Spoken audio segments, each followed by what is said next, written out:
नमस्कार, राज्यसभा टीवी के खास कार्यक्रम विशेष में आपका स्वागत है। मैं हूं दीपक डोभाल। नरेंद्र मोदी इजरायल जाने वाले देश के पहले प्रधानमंत्री हैं।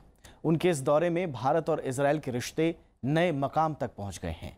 इजरायल ने भारत के साथ जो गर्मजोशी दिखाई है, उससे दोनों देशों के बीच दोस्ती का एक नया सफर शुरू हो चुका है। भारत इजरायली हथियारों का सबसे बड़ा ग्राहक है, तो इजरायल भारत के लिए हथियारों का तीसरा सबसे बड़ा स्रोत भी। इसके अलावा भी दोनों देश कई मोर्चों पर दशकों से साथ काम करते आए हैं। आज विशेष में बात होगी भारत और इजरायल संबंधों की। जानेंगे प्रधानमंत्री के इजरायल दौरे में क्या क्या समझौते हुए और दोनों के बीच संबंधों का इतिहास क्या है। तो शुरू करते हैं आज का विशेष।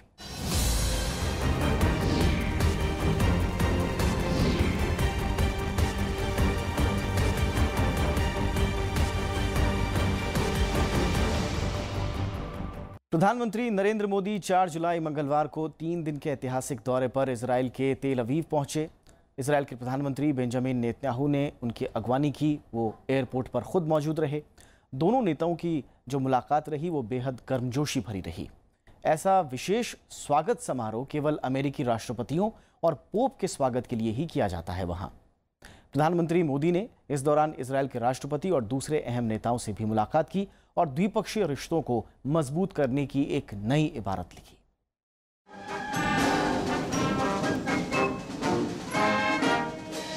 आपका स्वागत है मेरे दोस्त। Shalom, leklam, anisemia mayot, lehiet po। Israel पहुंचने पर प्रधानमंत्री नरेंद्र मोदी का गर्मजोशी से स्वागत हुआ। हवाई अड्डे पर उनकी अगुवाई के लिए खुद इजरायल के प्रधानमंत्री बेंजामिन नेतन्याहू पहुंचे। अपनी पूरी कैबिनेट के साथ नेतन्याहू ने प्रोटोकॉल तोड़कर प्रधानमंत्री का स्वागत किया। प्रधानमंत्री के स्वागत के लिए तेल अवीव एयरपोर्ट पर हुए कार्यक्रम में प्रधानमंत्री नरेंद्र मोदी ने कहा कि मुझे भारत के यहां आने वाले पहले प्रधानमंत्री के रूप में गर्व का अनुभव हो रहा है। उन्होंने कहा कि यहां आना उनके लिए सम्मान की बात है। It is my singular honor to be the first ever Prime Minister of India to undertake this groundbreaking visit to Israel.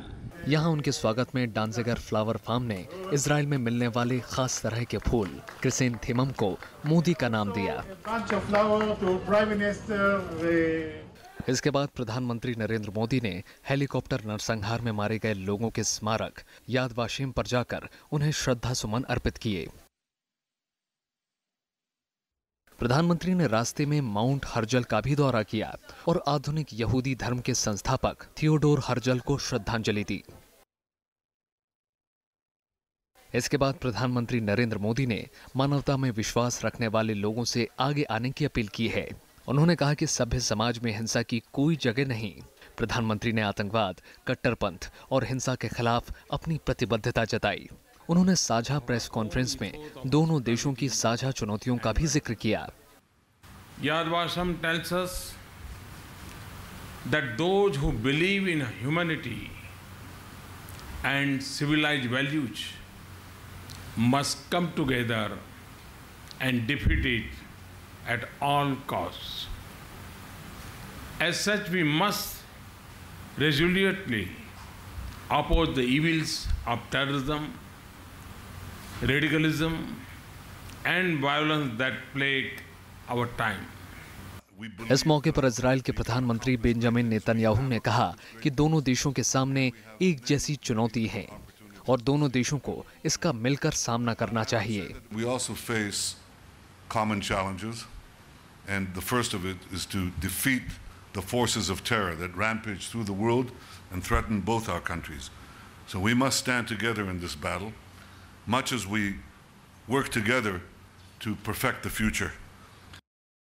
इस दौरान प्रधानमंत्री नरेंद्र मोदी ने इजरायल के राष्ट्रपति रोविन रिवलिन से भी मुलाकात की। उन्होंने इजरायल के राष्ट्रपति को मेक इन इंडिया और मेक विद इंडिया को जोड़ने की पेशकश की। It is good and it is really a pleasure to have as a guest one of the greatest leaders of the world today, Prime Minister Modi. Welcome to Israel. I for I, I with I, मैं समझता हूँ ये technology पक्की मुझे नजर आ रही है। प्रधानमंत्री नरेंद्र मोदी ने विपक्ष के नेता आईजैक हरजोग से भी मुलाकात की। इसके अलावा वो 26/11 मुंबई आतंकी हमले की शिकार रहे बेबी मोशे से मिले। आतंकियों ने उनके माता पिता की हत्या कर दी थी। प्रधानमंत्री मोदी की बेबी मोशे से मुलाकात के बाद मोशे के दादा रब्बी होल्सबर्ग नेशमैन ने कहा कि ये उनके परिवार और इजराइल के लिए एक बड़ा दिन है। उन्होंने उम्मीद जताई कि मोशे थोड़ा और बड़ा होगा तो भारत जरूर जाएगा। Bureau report, Rajya Sabha TV. प्रधानमंत्री की इस यात्रा के दौरान भारत और इजराइल के बीच 7 अहम समझौते किए गए। दोनों देश अंतरिक्ष, एविएशन, गंगा की सफाई, जल संरक्षण और पेयजल वितरण जैसे क्षेत्रों में सहयोग करने को राजी हुए हैं। प्रधानमंत्री नरेंद्र मोदी ने इजराइल के प्रधानमंत्री बेंजामिन नेतन्याहू से मुलाकात की तो रक्षा, कृषि, व्यापार, सामरिक सहयोग और आतंकवाद जैसे मुद्दे एजेंडे में सबसे ऊपर थे। दोनों नेताओं के बीच द्विपक्षीय संबंधों के अलावा वैश्विक राजनीति, मध्य पूर्व के हालात, वैश्विक आतंकवाद और व्यापार बढ़ाने के तरीकों पर चर्चा हुई। वार्ता के बाद प्रधानमंत्री नरेंद्र मोदी ने कहा कि आधुनिक दुनिया में दोनों के रास्ते अलग हो सकते हैं, लेकिन दोनों ही देश लोकतांत्रिक मूल्यों में भरोसा रखते हैं। प्रधानमंत्री ने दावा किया कि इस यात्रा ने दोनों देशों की दोस्ती को और मजबूती दी है। Israel is among the leading nations in the field of innovation, water and agricultural technology. These are also among my priority areas in India's development. We agreed that in deepening our bilateral cooperation. प्रधानमंत्री ने दावा किया कि इस यात्रा ने Bharat Israel संबंधों में नए आयाम जोड़े हैं। उन्होंने भारत और इजराइल में पर्यटन की संभावनाओं का भी जिक्र किया। उन्होंने कहा कि इजराइल से काफी पर्यटक भारत आते हैं, जबकि भारत से कई छात्र इजराइल में उच्च शिक्षा हासिल करते हैं। बेंजामिन नेतन्याहू ने भी प्रधानमंत्री की इस यात्रा को ऐतिहासिक बताया। नेतन्याहू ने कहा कि आप और हम दुनिया को बदल सकते हैं। उन्होंने कहा कि कई क्षेत्रों में विकास की बहुत संभावनाएं हैं। We spoke about so many fields where we think we can make a big difference in water and agriculture and health, in every field. It's a partnership to seek the good, to defend the good, to achieve the good. दोनों नेताओं की मुलाकात के दौरान भारत और Israel के बीच 7 समझौतों पर हस्ताक्षर किए गए। इनमें भारत इजराइल औद्योगिक रिसर्च और तकनीकी खोज के लिए $4 करोड़ के फंड की स्थापना का MOU शामिल है। दोनों देश भारत में जल संरक्षण, भारत के राज्यों में पानी की जरूरतों को पूरा करने, GEO-LEO ऑप्टिकल लिंक बनाने, इसरो और इजराइल के बीच परमाणु घड़ी के काम, छोटे सैटेलाइट्स, बिजली उत्पादन, पारेषण और वितरण के क्षेत्र में सहयोग के लिए राजी हुए हैं। इसके अलावा भारत इजराइल डेवलपमेंट कॉरपोरेशन बनाने और कृषि के लिए 3 साल के कार्यक्रम की घोषणा भी की गई। इसके अलावा दोनों देशों के बीच चरमपंथ से लड़ने, आतंकवाद के खात्मे, वैश्विक शांति कायम करने, मेक इन इंडिया कार्यक्रम में सहयोग करने और आधुनिक प्रौद्योगिकी देने समेत तमाम मामलों पर भी चर्चा हुई। India has suffered first-hand the violence and hatred spread by terror. So as Israel. Prime Minister Netanyahu and I agreed to do much more together to protect our strategic interests. Paschim Asia के हालात पर प्रधानमंत्री ने उम्मीद जताई कि शांति और बातचीत की प्रक्रिया जारी रहेगी। प्रधानमंत्री ने बेंजामिन नेतन्याहू और उनके परिवार को भारत आने का न्योता भी दिया। मिहिर पांडे के साथ ज़ैकब मुर्तजा, राज्यसभा टीवी। भारत और इजराइल के रिश्ते समय के साथ बदलते रहे। समय बीतने के साथ साथ दोनों देशों के रिश्तों में मजबूती दर्ज की गई। आइए भारत इजराइल रिश्तों की पड़ताल करते हैं और ये जानने की कोशिश करते हैं कि इजराइल भारत का कितना बड़ा सामरिक और व्यापारिक साझेदार है।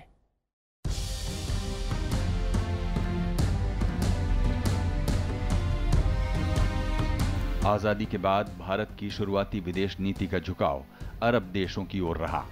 1947 में भारत ने संयुक्त राष्ट्र में फिलिस्तीन विभाजन के प्रस्ताव का विरोध किया और इजराइल को मान्यता देने से इनकार कर दिया। हालांकि 3 साल बाद 1950 में विश्व बिरादरी के दबाव में भारत ने इजराइल को मान्यता दे दी।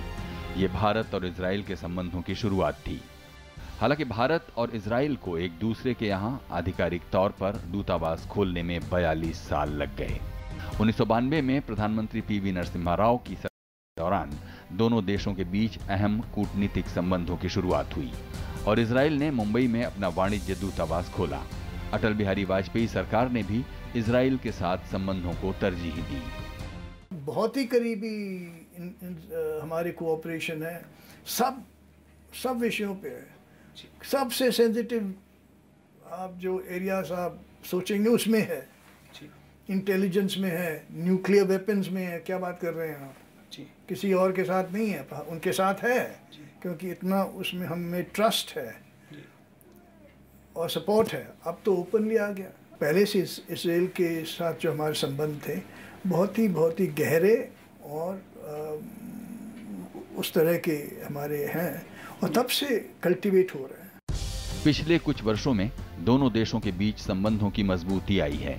2015 में राष्ट्रपति प्रणब मुखर्जी ने इजराइल की यात्रा की। ऐसा करने वाले वो देश के पहले राष्ट्रपति हैं। विदेश मंत्री सुषमा स्वराज और गृह मंत्री राजनाथ सिंह ने भी कुछ महीने पहले इजराइल का दौरा किया। इन नेताओं ने इजराइल के साथ फिलिस्तीन का भी दौरा किया। लेकिन इस बार प्रधानमंत्री नरेंद्र मोदी इजराइल दौरे के बाद फिलिस्तीन नहीं गए।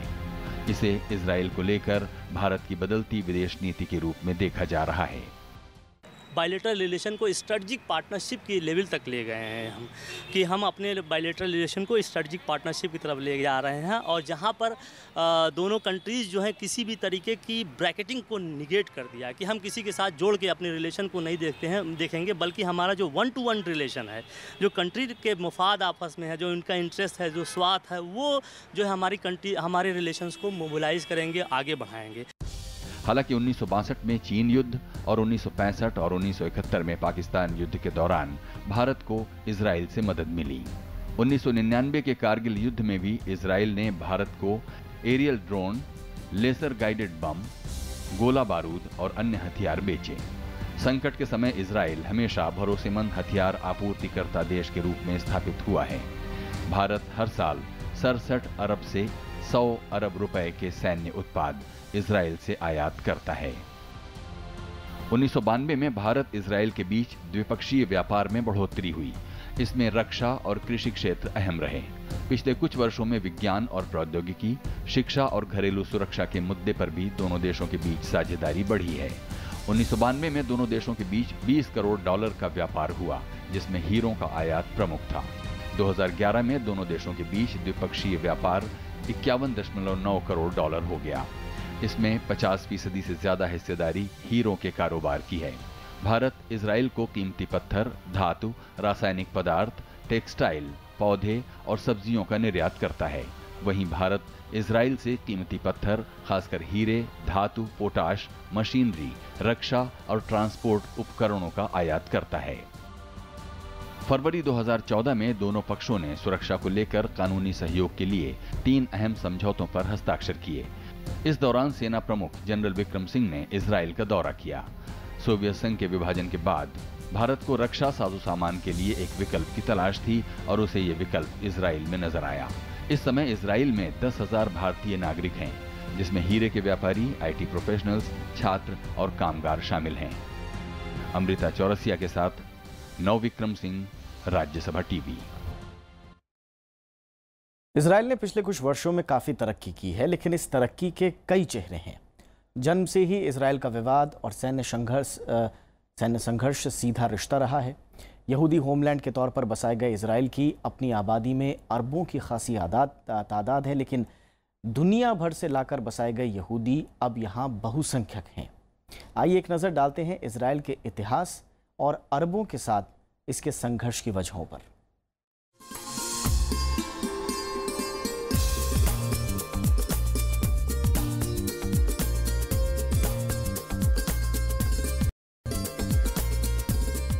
इजराइल दक्षिण पश्चिम एशिया में दक्षिण पूर्व भूमध्य सागर के पूर्वी छोर पर बसा मुल्क। उत्तर में इसकी सीमा लेबनान से, पूर्व में सीरिया के अलावा जॉर्डन से और दक्षिण पश्चिम में मिस्र से लगती है। इस मुल्क का मौजूदा क्षेत्रफल 20,700 किलोमीटर है और ये लगातार बढ़ रहा है। 2008 में हुई जनगणना के समय इजराइल की आबादी करीब 72 लाख थी। इस वक्त इसकी अनुमानित आबादी 83 लाख से थोड़ी ज्यादा है। 1948 तक ये पूरा इलाका ब्रिटेन के अधीन था। इजराइल के ही नक्शे पर दो छोटे छोटे टुकड़े हैं जो गाजा पट्टी और पश्चिमी तट कहलाते हैं। एक जमाने में ये फिलिस्तीन नाम का पूरा मुल्क थे।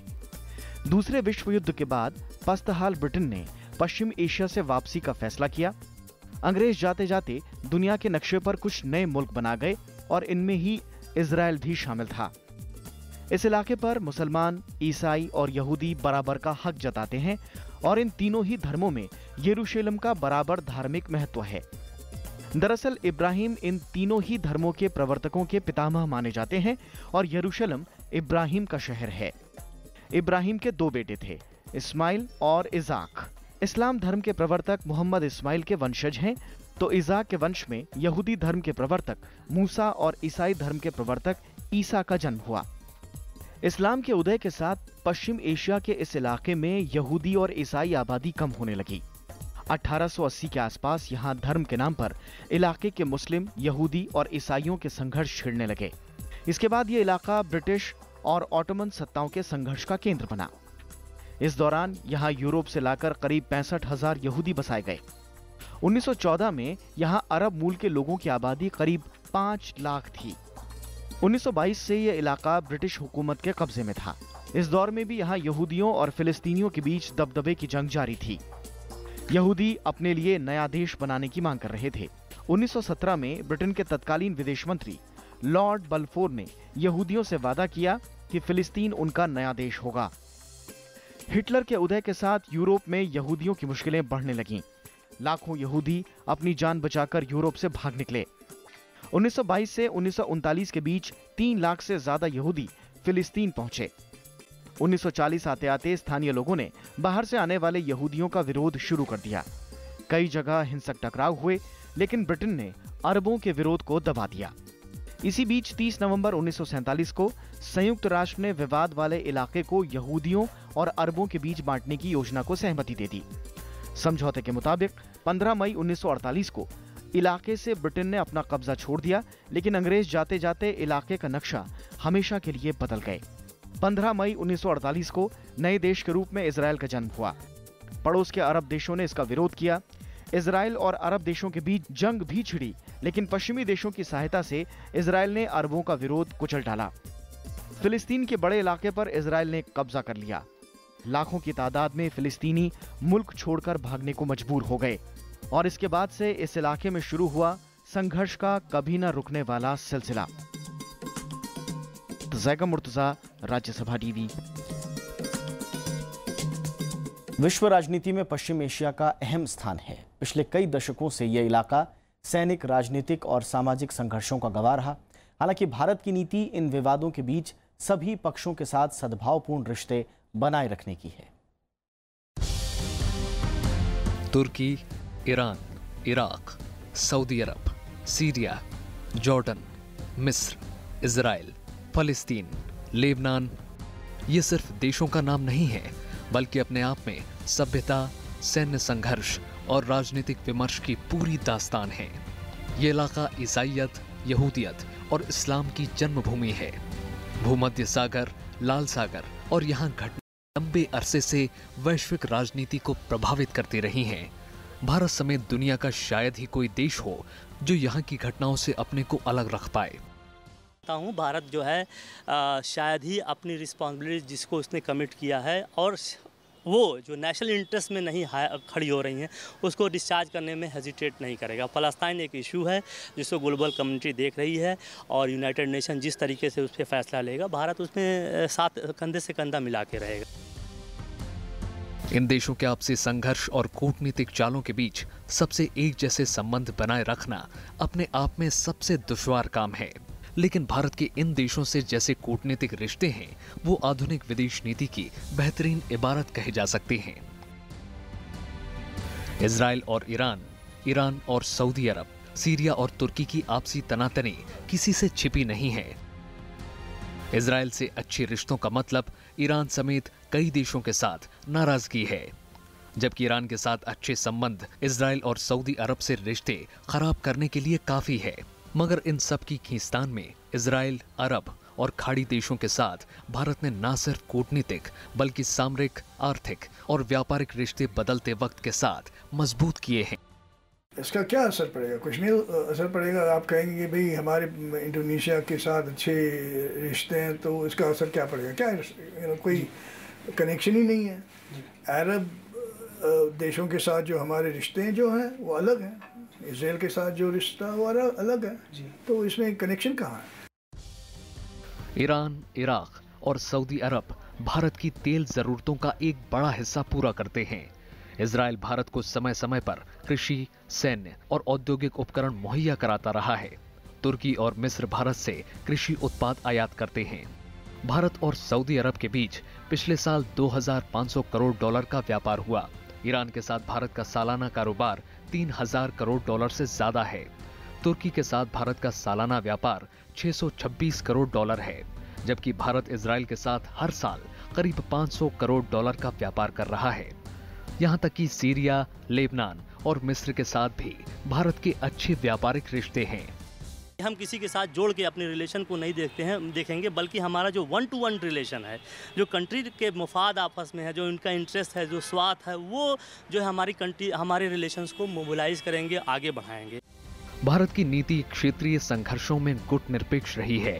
भारत आजादी के बाद से फलस्तीन को नैतिक समर्थन देता रहा है। ईरान परमाणु मुद्दे पर भारत ने संयमित रुख अपनाए रखा। फलस्तीन, सीरिया और इराक में लंबे समय से जारी हिंसा के भी शांतिपूर्ण हल के पक्ष में है। आतंकवाद के खिलाफ लड़ाई में भारत का इजराइल के अलावा ईरान, सऊदी अरब और तुर्की के साथ सहयोग का रवैया रहा है। भारत कहता रहा है कि वो किसी भी तरह के चरमपंथ और हिंसा के पक्ष में नहीं है। नवविक्रम सिंह के साथ जैगम मुर्तजा, राज्यसभा टीवी। अपने इजराइल दौरे के दौरान प्रधानमंत्री नरेंद्र मोदी प्रवासी भारतीयों से भी मिले। जाते जाते आपको दिखाते हैं प्रवासी भारतीयों के बीच प्रधानमंत्री ने क्या कहा। नमस्कार। इजराइल यात्रा के दूसरे दिन प्रधानमंत्री नरेंद्र मोदी ने यरूशलेम में भारतीय मूल के और स्थानीय यहूदी समुदाय को संबोधित किया। तेल अवीव कन्वेंशन सेंटर में हुए इस कार्यक्रम में उन्होंने कहा कि भारत और इजराइल एक दूसरे से गहराई से जुड़े हैं। प्रधानमंत्री ने ऐलान किया कि जिन लोगों ने इजराइल में कंपल्सरी आर्मी सर्विस की है, उन्हें भी OCI कार्ड मिलेगा। भारतीय समुदाय के जिन लोगों ने इजराइल में कंपल्सरी आर्मी सर्विस की है, उन्हें भी अब से OCI कार्ड मिल जाएगा। प्रधानमंत्री ने कहा कि भारत सरकार जल्दी ही इजराइल में इंडियन कल्चरल सेंटर खोलने जा रही है। ये भी कहा कि मुंबई, दिल्ली और तेल अवीव के बीच सीधी विमान सेवा शुरू की जाएगी, ताकि लोगों के बीच आपसी संबंध को बढ़ाया जा सके। अपने मित्र बेंजामिन नेतान्याहू और पूरे इजराइल का हृदय से आभार व्यक्त करता हूं। और भाइयों, अब दिल्ली, मुंबई, तेल अवीव विमान सेवा शुरू कर दी जाएगी। प्रधानमंत्री ने कहा कि दोनों देशों का साहित्य, संस्कृति, विश्वास और परंपराओं का साथ है। रिश्तों का जिक्र करते हुए प्रधानमंत्री ने कहा कि महान भारतीय सूफी संत बाबा फरीद ने 13वीं सदी में यरूशलेम में रहकर एक गुफा में लंबी साधना की थी, जो आज एक तीर्थ स्थल है। प्रधानमंत्री नरेंद्र मोदी मंगलवार को इजराइल पहुंचे थे। भारत के किसी प्रधानमंत्री की ये पहली इजराइल यात्रा है। Bureau report, Rajya Sabha TV.